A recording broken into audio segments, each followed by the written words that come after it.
बिस्मिल्लाहिर्रहमानिर्रहीम। अस्सलाम वालेकुम। मैं हकीम जौहर अब्बास और आप देख रहे हैं मेरा यूट्यूब चैनल। आज मैं जिस मर्ज़ पर बात करने वाला हूं और जिसके बारे में आपको टोटका बताने वाला हूं वो शुगर का मर्ज़ है।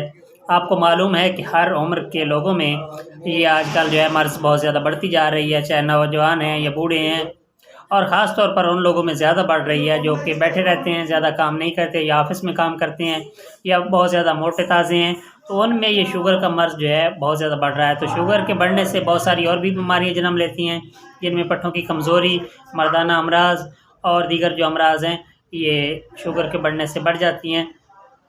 तो इसलिए आज मैं आपको एक छोटा सा टोटका बताता हूँ जो कि इस बढ़ती हुई शुगर को कंट्रोल कर सकता है। आप इसे आसानी से घर पर बना सकते हैं और इसे इस्तेमाल करें। इंशाअल्लाह इससे शुगर जो है वो कंट्रोल होगी। अगर बढ़ रही है तो वो कम हो जाएगी बढ़नी। तो इस्तेमाल जो आपने करना है वो सबसे पहले आपने स्याह चने लेने हैं। स्याह चने जो बिल्कुल स्याह चने होते हैं वो स्याह चने आप मंगवा लें कहीं से भी, और ये अमूमन देहातों से, गाँव से ये मिल जाते हैं। आप इस हस्बे ज़रूरत मंगवा लें और इसको पीस के इसका पाउडर बना के रख लें, ठीक है। और साथ आपने क्या करना है, 100 पत्ता नीम का लेना है और 100 मगज़ बादाम लेना है और 100 अदद काली मिर्च लेनी है। इसका पाउडर बना के अलग रख लेना है और चनों को पीस के अलग रख लेना है।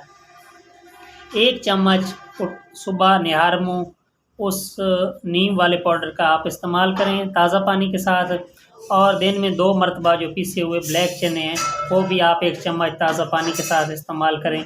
इंशाअल्लाह इसके इस्तेमाल से आपकी जो शुगर है वो भी कंट्रोल होगी और आपके जो पट्टे हैं वो भी मज़बूत होंगे, और अगर शुगर जो है बढ़ रही है बहुत ज़्यादा तो वो बढ़ना कम हो जाएगी। उम्मीद है आपको ये हमारी आज की वीडियो पसंद आई होगी। अगर पसंद आई तो हमारे चैनल को सब्सक्राइब करें, वीडियो को लाइक करें। मिलते हैं अगली वीडियो में, तब तक के लिए अल्लाह निगहबान। बहुत शुक्रिया।